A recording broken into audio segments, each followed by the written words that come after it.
Okay, now we're on the west side of the house, and I've scanned this wall here, looking at the masonry work. Have not come across any significant issues with any cracking or any movement. They look pretty good here.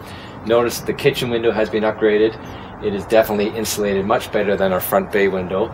The infrared's not giving me any heat loss around this frame, so that's a good thing to see.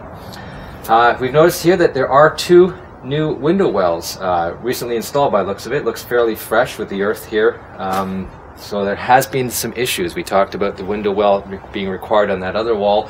So I see we have a window well here and another one on the other side of the house.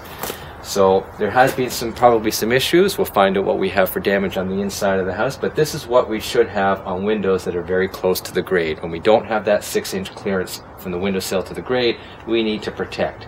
And as I look down this window here, this still hasn't been completed because I can see that we have rot on that sill and there's been some damage. So completion is still needed to seal this window up and get it weather tight. Our rear deck on the house here, it's an older deck and it has quite a bit of time on it. I've noticed that some of the deck boards here have some signs of rot. I can see right here this first piece from the top step here, and there are a few soft spots in there, so the buyer here can anticipate some improvements and repairs to the decking in the spring months. Somebody has put a railing up here, recent construction too. It's pressure treated.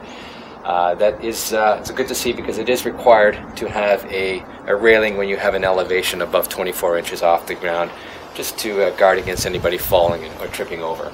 However, this still needs to be completed because we have a partial rail over here. We need to complete that handrail on this side here.